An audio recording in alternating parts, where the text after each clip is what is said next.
सर्वसामान्य नागरिकांनी टॅक्स न भरल्यास अथवा वापर परवाना, बांधकाम परवाना न घेतल्यास लगेच नगर परिषद कारवाईसाठी धावून येते, हे सर्वांना माहीत आहे। मात्र बार्शी तहसील कार्यालयाने नवीन इमारत बांधकामासाठी कोणतीच परवानगी घेतली नसल्याची माहिती अधिकारात उघड झाली आहे। असे असताना देखील नवीन इमारतीमध्ये हे कार्यालय सध्या सुरू आहे। माहिती अधिकार कार्यकर्ते दीनानाथ काटकर यांच्या पाठपुराव्यामुळे 3.5 पट घरपट्टी नगरपालिकेला सध्या वाढीव मिळाली आहे। बार्शी तहसील कार्यालयाने नवीन इमारतीचे बांधकाम करताना कोणतीच परवानगी घेतली नाही, ना बांधकाम परवाना ना वापर परवाना घेता कार्यालयाचे बांधकाम पूर्ण केले आणि सध्या या इमारतीचा वापर देखील सुरू आहे। सर्वसामान्यांवर कारवाईसाठी धावून जाणाऱ्या नगरपालिकेला या प्रकाराकडे बघायला नगरपालिकेला वेळ नाही। माहिती अधिकार कार्यकर्ते दीनानाथ काटकर यांच्या माहिती अधिकारात माहिती मिळवली, यामध्ये घरपट्टी वापर चटई क्षेत्रापेक्षा कमी असल्याचे निदर्शनास आले। मी दीनानाथ काटकर, बार्शी इथला रहिवासी आहे। कोणतेही सरकारी कार्यालय टॅक्स कसा चोरतं त्याचं उत्तम उदाहरण म्हणजे बार्शी तहसील कार्यालय। जानेवारी महिन्यामध्ये आम्ही बार्शी नगर परिषदेला या तहसील कार्यालयाचा घरपट्टी टॅक्स किती आहे तो विचारलं होतं। त्यांनी त्यावेळेस 19,000 रुपये असं सांगितलं होतं।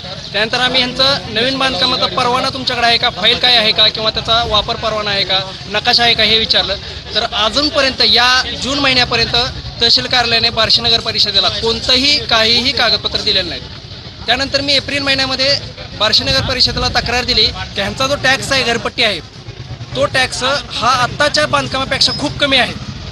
माझ्या त्या तक्रारीवर बार्शी नगर परिषदेने यांना सगळे कागदपत्र मागितले आणि अजूनही कागदपत्र त्यांना दिलेले नाही। त्यानंतर जून महिन्यामध्ये बार्शी नगर परिषदेने या ठिकाणी येऊन प्रत्यक्ष मोजमाप चटई क्षेत्राचं केलं आणि त्या मोजमापाप्रमाणे जून महिन्यामध्ये त्यांना बिल काढलं। ते बिल हे 71,000 रुपये निघलं, घरपट्टीचं 1 वर्षाचं बिल। आणि यापूर्वी इथं कार्यालय येऊन 4 वर्ष झाली, कार्यालय 19,000 रुपये फक्त बिल भरत होतं। म्हणजे 4 वर्षाचं या कार्यालयानं नगरपालिकेला खोटं बिल भरलेलं आहे आणि नगरपालिकेने ते स्वीकारलेलं आहे।